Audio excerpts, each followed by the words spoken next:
Imagine you are dropped on a giant misty mountain with no map at all. The fog is so thick you can only see your own boots. Somewhere far below there is a warm, safe valley with a cabin. With zero view of the world, how on earth would you ever find your way down? So here is the secret. A computer learning to recognize cats or finish your sentence is really just a giant guess machine. It takes an input, twists it through a few numbers called parameters, and spits out a guess. To learn just means nudge those numbers until the guesses get less wrong. But how does it know if a guess is bad? It compares the guess to the right answer and computes one number called the loss. Big loss means very wrong, zero means perfect. The whole job of learning is to push that one number down, like turning down a volume knob on mistakes. Now plot that loss for every possible setting of the dials. You get a hidden landscape of hills and valleys, just like the foggy mountain. High places mean very wrong guesses, low places mean smart ones. The model is a tiny hiker standing somewhere on this landscape, and we need to take it down. Remember, the fog hides everything. Our hiker can still feel the ground tilt under their boots. That tilt, that direction of steepest down, is the gradient. The computer does the same trick with calculus. It asks the loss which way is downhill right here and gets a tiny arrow pointing the way. So we follow that arrow and take one small step in the downhill direction. Then we feel the slope again, get a new arrow and step again. Step, look, step, look. Each step nudges the dials a tiny bit. That repeating loop is the entire heart of gradient descent.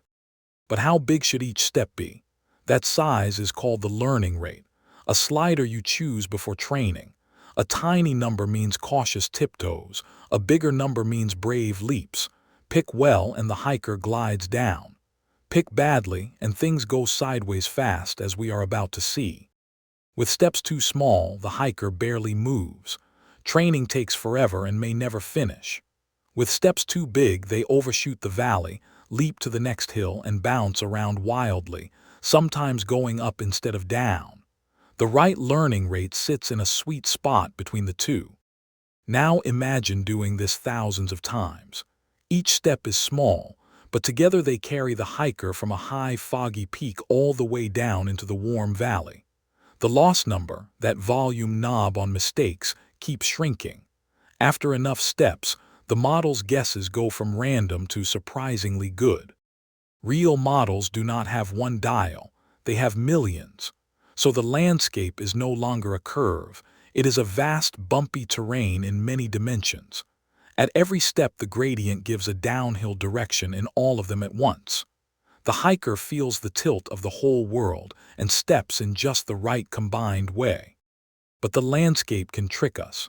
Sometimes the hiker walks into a small valley, feels flat ground in every direction, and stops. The trouble is, a deeper valley still hides far away. This is a local minimum, lowish, but not the best. So how do we keep gradient descent from getting stuck there? Real training uses small random samples of the data each step, not all of it. Those mini-batches make each gradient a bit noisy, like the ground shaking a little. That gentle jiggle can bump our hiker out of a shallow dip and into a deeper one. Noise sounds bad, but here it actually helps. We can do better still. Imagine swapping the careful hiker for a heavy ball.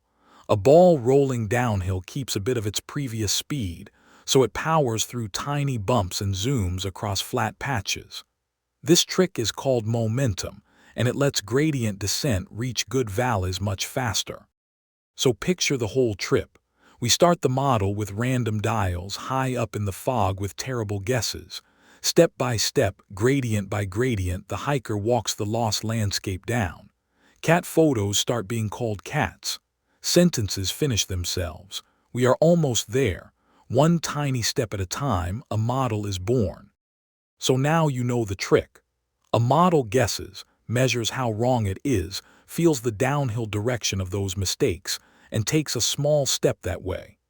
Do that millions of times, and a random pile of numbers turns into something that recognizes cats, drives cars, and finishes your sentences.